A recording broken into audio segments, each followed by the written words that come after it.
Good morning class 6। आज हम हिंदी व्याकरण के अंदर पार्ट नंबर 6 पढ़ने जा रहे हैं, जिसका नाम है शब्द निर्माण उपसर्ग। शब्द निर्माण पढ़ने जा रहे हैं, जिसके अंदर हम पढ़ने जा रहे हैं उपसर्ग, प्रत्यय और समास। तो हम पहले जो बात कर रहे हैं वो है उपसर्ग की।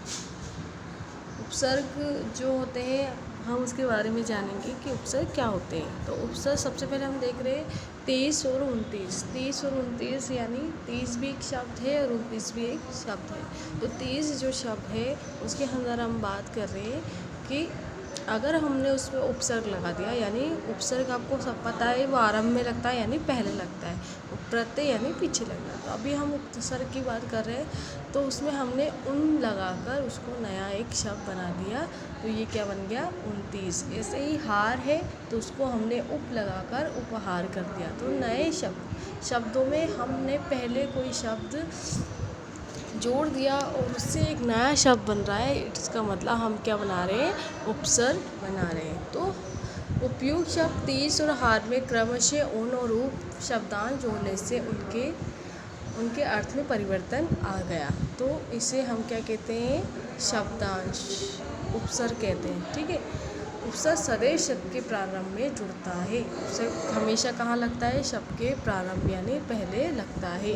अब देखिए, जो शब्दांश किसी शब्द के आरंभ में जुड़कर नए शब्द की रचना करे और अर्थ में परिवर्तन या विशेषता लाते वे उपसर्ग कहलाते हैं। जो शब्द किसी शब्द के आरंभ यानी पहले जुड़कर कुछ नए शब्द की रचना करें या उसके अर्थ में परिवर्तन करें, तो या तो उसमें परिवर्तन होता है या उसकी विशेषता होती है, तो वो लादे वो क्या कहलाते हैं, उपसर्ग कहलाते हैं। हिंदी के प्रकार, उपसर्ग के प्रकार। उपसर्ग में हिंदी में अनेक भाषाओं से शब्द आए। आप जानते हैं कि हमारी जो हिंदी भाषा है उसमें अनेक भाषाओं के शब्द मिले हुए हैं। इसी तरह जो हमारे हिंदी के उपसर्ग है वो 4 प्रकार के होते हैं। तो 4 प्रकार के उपसर्ग होते हैं। हिंदी के उपसर्ग, संस्कृत के उपसर्ग, अरबी के उपसर्ग और अंग्रेजी के उपसर्ग। आप जानते हैं कि हमारी जो हिंदी भाषा है उसके अंदर ये 4 भाषाएं और अन्य भाषाएं क्यों जुड़ी हुई, क्योंकि हमारे देश में कई देशों ने राज किया है और इस वजह से उनकी भाषाएं भी हमारी भाषा में क्या होती गई, जुड़ती गई। जैसे हिंदी के उपसर्ग है तो ये हमारी वाली भाषा हो गई, संस्कृत के तो आर्य वाली हो गई, अरबी फारसी तब से आई थी जब हमारे देश में मुग़लों का राज हुआ था। इससे पहले जो मुस्लिम शासक आए थे उन्होंने हमारे देश पर क्या करा था, राज किया था। उसके बाद अंग्रेजी के उपसर्ग आ गए। इसका मतलब हमारे यहाँ पर अंग्रेज़ों ने भी राज किया है, इसलिए हमारे इस हिंदी भाषा के अंदर कई उपसर्ग आते गए। तो सबसे पहले हम बात कर रहे हैं वो है संस्कृत के उपसर्ग की। तो संस्कृत के उपसर्ग कौन कौन से हैं, प्र। अब हम बात करेंगे उपसर्ग और अर्थ। तो यानी प्र है तो इसका अर्थ क्या होगा, अधिक या आगे। तो प्र उपसर्ग जहाँ लग रहा है इसका मतलब वो क्या होगा, अधिक या आगे। तो जैसे इसके अर्थ हो गए, इसके उदाहरण देख लिए, प्रक्रिया, प्रवाह आदि। उसके बाद है परा। परा यानी पीछे। इसका अर्थ क्या होगा, पीछे या उल्टा। ठीक है। जैसे पराक्रम, पराधीन, पराजय। ठीक है। अब है अब अगर हम उपसर्ग लगा रहे हैं तो उसका अर्थ है बुरा या हीन। ठीक है। यानी अब अगर हम किसी का उपसर्ग लगा रहे हैं इसका मतलब वहाँ पर कोई ना कोई बुरा शब्द आने वाला है। जैसे अपकार हो गया, अपशब्द, अपहरण, यानी यहाँ पर क्या हो रहे हैं, बुरे काम हो रहे हैं। अनु का मतलब क्या होता है, पीछे। अनुमान, अनुकूल, दूर, बुरा, कठिन, जैसे दुर्गति, दुर्बल, दुर्भाग्य। इसके बाद है अभाव, विशेष, यानी या तो अभाव होगा उसका या फिर विशेष होगा। जैसे विभाग, विदेश, वियोग, विराम। ठीक है। ऐसे ही है आ तक पूर्ण भर। ये आप अपनी बुक में भी पढ़ सकते हो। नेक्स्ट हम हिंदी के उपसर्ग की बात करते हैं। हिंदी के उपसर्ग तद्भव देशी विदेशी शब्दों के साथ प्रयुक्त होते हैं। हिंदी के जो उपसर्ग होते हैं वो हिंदी के कौन से होते हैं, तद्भव देशी और विदेशी शब्दों के साथ प्रयुक्त होते हैं। अब देखिए उपसर्ग और अर्थ। तो है तो का मतलब क्या होता है, अभाव या निषेध। अभाव यानी किसी चीज़ में कमी होना। तो अलग हो गया, अटल हो गया। उसके बाद है अभाव, निषेध। ठीक है। ठीक है। इसका भी वही हो गया अनहोनी, अनपढ़। अध यानी आधा, जैसे उदाहरण देख रहे हैं अध खिला या अध पका। उन यानी एक काम, 29, 59, 49, ठीक है। कु यानी बुराई या नीचता, बुराई या नीचता की बात हो रही है। कुचाल, कुचक, ठीक है। नी यानी निषेध या अभाव, उसका भी वही अर्थ होगा निकम्मा, निडर। भर पूरा, भर यानी पूरा, भरपेट, भरसक। बिन यानी निषेध, बिन ब्याह, बिन जाना, ठीक है। उसके बाद है सु यानी अच्छा, सुपुत्र, सुजान, सुकन्या। चो यानी चार, चौकन्ना, चौराहा, चौपाई, ठीक है। हिंदी के उपसर्ग हमने देख लिए, अब है अरबी और फारसी के उपसर्ग। बे यानी बिना, बेईमान, बेकार, बेचैन, गुनाह, ठीक है। बद यानी बुरा, बदनाम, बदसूरत, बदबू। कम यानी थोड़ा, कमज़ोर, कमसीन। ला यानी बिना, लावारिस, लाजवाब। ना नहीं, नाखुश, नासमझ, नागवार। खुश यानी अच्छा, खुशदिल, खुशबू, खुशखबरी। गैर यानी भिन्न, गैर हाजिरी, गैर कानूनी, गैर सरकारी। अब हम बात कर रहे हैं, हम उसके ये भी उर्दू और अरबी वाले हैं। हम यानी साथ, हम सफ़र, हम जोली, हमदम। हर यानी सभी, हर एक, हर घड़ी, हर वक्त। दर यानी में, दरअसल, दरकार, दरगुजर। ब या बा, और साथ, बदौलत, बनाम। सर यानी मुख्य, सरपंच या सरताज। उसके बाद ही हिंदी के उपसर्ग, हिंदी के उपसर्ग देखिए, अंग्रेजी के उपसर्ग, अंग्रेजी के उपसर्ग देखिए। सब या सब मतलब अधीन या नीचे, सब जज, सब कमेटी। डिप्टी यानी सहायक, deputy minister, deputy registrar. Vice यानी उप, vice chancellor, vice principal. General यानी मुख्य, जनरल मैनेजर। चीफ यानी मुख्य, चीफ सेक्रेटरी। हमने सीखा, अब देखिए हमने क्या सीखा, जो शब्दांश शब्द के पूर्व आकर में उसे विशेष अर्थ प्रदान करते हैं वे उपसर्ग कहलाते हैं। पूर्व यानी पहले जो भी अर्थ शब्द के अंदर लगने वाले हैं, उस शब्द में कोई परिवर्तन हो रहा है या वो विशेष शब्द कहला रहे हैं, क्या कहला रहे हैं, उपसर्ग कहला रहे हैं। हिंदी में जो शब्द प्रचलित है उनमें 3 प्रकार के उपसर्ग पाए जाते हैं। संस्कृत के उपसर्ग, हिंदी के उपसर्ग और आगर उपसर्ग। अब हम पढ़ने जा रहे हैं प्रत्यय। प्रत्यय क्या होते हैं उसके बारे में हम अब पढ़ने जा रहे हैं। उपयुक्त शब्द चित्र और दुकान के क्रमश में कार और दार शब्दांश जुड़ने से उनके अर्थ में परिवर्तन आ गया। ये शब्दांश प्रत्यय और प्रत्यय सदैव शब्द के अंत में जुड़ता है, ठीक है। हम जो बात कर रहे हैं वो किसकी बात कर रहे हैं, प्रत्यय की। तो सबसे पहले हम देख रहे हैं, पहले क्या है चित्र और उसके नीचे क्या है चित्रकार। उसके बाद है दुकान और दुकान के नीचे क्या है दुकानदार। तो एक शब्द में कार जुड़ा और एक शब्द में दार जुड़ा। तो इसका मतलब हम क्या कर रहे हैं, शब्द के अंत में कुछ लगा रहे हैं। शब्द के अंत में हमने देखा कि उपसर्ग में तो क्या कर रहे हैं, पूर्व में लगा रहे हैं, आरंभ में लगा रहे हैं, यानी पहले लगा रहे हैं। लेकिन प्रत्यय में हम क्या कर रहे हैं, क्या लगा रहे हैं बाद में, ठीक है। जब एंड में हम कोई अंत में हम जो भी कोई नया शब्द जोड़ते हैं, उस शब्द को हम क्या कहते हैं, प्रत्यय कहते हैं। अब इसकी देखिए, जो शब्दांश किसी शब्द के अंत में जुड़कर नए शब्द की रचना करे और तेज और अर्थ में परिवर्तन ला दे, वो क्या कहलाते हैं, प्रत्यय। जो शब्दांश किसी शब्द के अंत में जुड़कर नए शब्द की रचना करे और अर्थ में परिवर्तन ला दे, वो क्या कहलाते हैं, प्रत्यय कहलाते हैं। वही है जो उपसर्ग है, लेकिन बस फ़र्क क्या होता है कि उपसर्ग पहले लगते हैं और प्रत्यय बाद में लगते हैं। प्रत्यय के भेद देखिए, प्रत्यय के प्रमुखतः 2 तरह के भेद होते हैं, ठीक है। एक तो होता है कृत प्रत्यय और एक तद्धित प्रत्यय। तो कृत प्रत्यय के बारे में हम पढ़ने जा रहे हैं। जो प्रत्यय क्रिया या धातु के अंदर अंत में जुड़कर संज्ञा और विशेषण शब्दों की रचना करते हैं, वे कृत प्रत्यय कहलाते हैं। कृत प्रत्यय जुड़ने से बने शब्द कृदंत कहलाते हैं।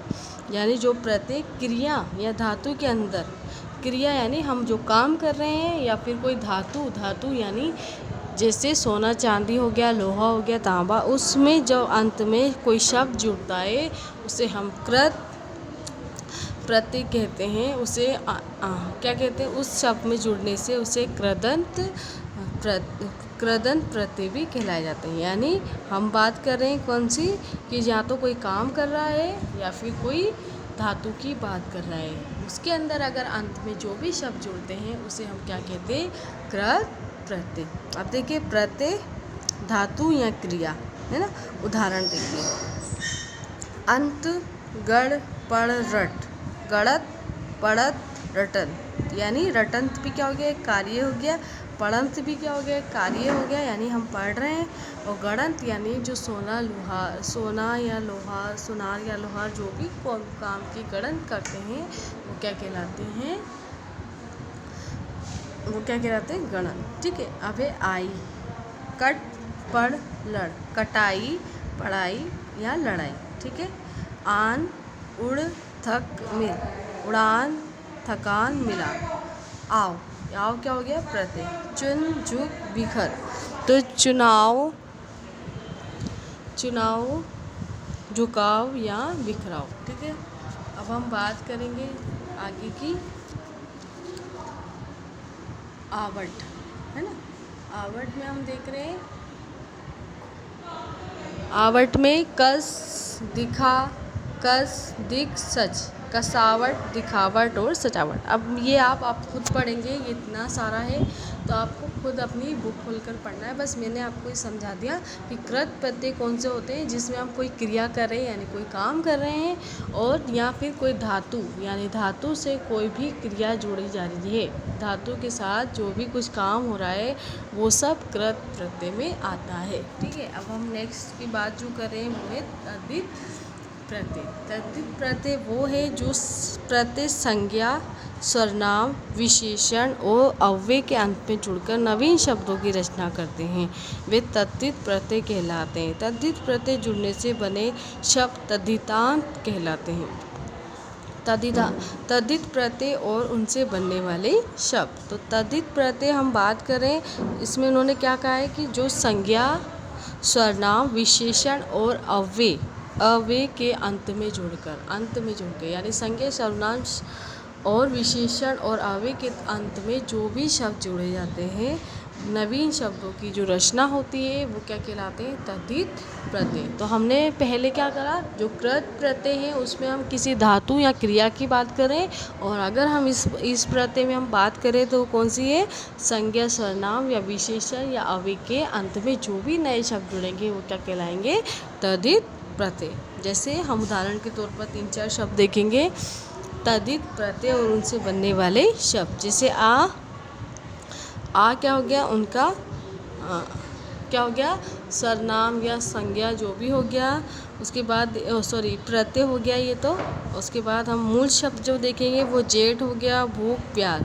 तो नवीन शब्द जो बना, जेठा, भूखा, प्यारा। तो भूखा एक विशेषण हो गया, प्यारा एक विशेषण हो गया, जेठा क्या हो गया, जो हम जेठ की बात करें तो ये जेठ। अब उसके बाद भला, बुरा और ऊंचा। तो इसमें क्या आएगी, प्रत्यय कौन सा जुड़ेगा, आई। तो ठीक है, भला, बुरा, ऊंचा। तो भलाई, बुराई, ऊंचाई। ठीक है, तीनों क्या हो गई, एक विशेषता बताई जा रही है। ये सब आप अपने तरीके से पढ़ लेना। आपको पता चल गया कि प्रत्यय क्या होता है, उसे हम कैसे, अभी हमें पता लग गया प्रत्यय क्या होता है, शब्द के अंत में जुड़कर जो भी नए शब्द बन रहे हैं वो प्रत्यय कहलाते हैं। प्रत्यय 2 तरीके के होते हैं, कृत प्रत्यय और तद्धित प्रत्यय। कृत प्रत्यय वो प्रत्यय होते हैं जिसमें क्रिया या किसी धातु के साथ जो भी नए प्रत्यय लगेंगे उनका नया शब्द रचना निर्माण होगा, वो क्या कहलाएंगे, कृत प्रत्यय। और तद्धित प्रत्यय जो संज्ञा, सर्वनाम, विशेषण और अव्यय के साथ जो भी नए प्रत्यय लगेंगे, नए शब्द बनेंगे, वो क्या कहलाएंगे, तद्धित प्रत्यय। अब हमने सीखा, हमने समझ लिया है इसके, यानी इसके भी 2 भेद होते हैं, कृत और तद्धित प्रत्यय। अब देखें, हम नेक्स्ट की बात कर रहे हैं, क्या है, समास। अब हम पढ़ने जा रहे हैं समास का अर्थ होता है संक्षिप्तीकरण। संक्षिप्तीकरण यानी संधि में दो अक्षरों या वर्णों का मेल होता है। संधि में क्या होता है? संधि में दो अक्षरों या वर्णों का मेल होता है, जिससे नवीन शब्द की रचना होती है। जबकि समास में दो या दो से अधिक शब्दों के संक्षिप्तीकरण के फलस्वरूप नवीन शब्द की रचना होती है। जैसे लड़का, लड़की, पाठशाला, दही बड़ा, त्रिभुज। देखो, हमने समझ लिया कि संधि में तो क्या होता है, दो वर्णों का मेल होता है ना। लेकिन जब हम समास की बात कर रहे हैं, इसका मतलब कोई बड़ी चीज़ को हम उसको संक्षेप में बता रहे हैं, यानी समरी में बता रहे हैं, छोटे रूप में बता रहे हैं। वो जैसे हमने भी पढ़ा लड़का, लड़की, पाठशाला। तो लड़का, लड़की अगर हम बोलेंगे तो कैसे? अगर हम उसको डिटेल में बताएंगे, व्याख्या में बताएंगे, तो क्या होगा? लड़का और लड़की। तो अगर लड़का, लड़की हमने डैश लगा के लिख दिया, तो ऐसे ही पाठशाला वो जिसमें हम बच्चा स्कूल जा रहा है, तो वो पाठशाला को इसने क्या कर दिया? समास में यानी संक्षिप्तीकरण के अंदर लिख दिया पाठशाला। यहाँ पर बच्चा पढ़ने जा रहा है। दही बड़ा, दही और बड़ा भी हो सकता है, लेकिन हम उसे समास के तौर पर दही बड़ा ही कहेंगे। त्रिभुज जिसकी तीनों भुजाएं क्या होती है? समान होती है। यानी इतना बड़ा हम डिटेल में नहीं बता सकते, उसे हम एक समरी में बता रहे, इसका मतलब वो क्या हो गया? त्रिभुज हो गया।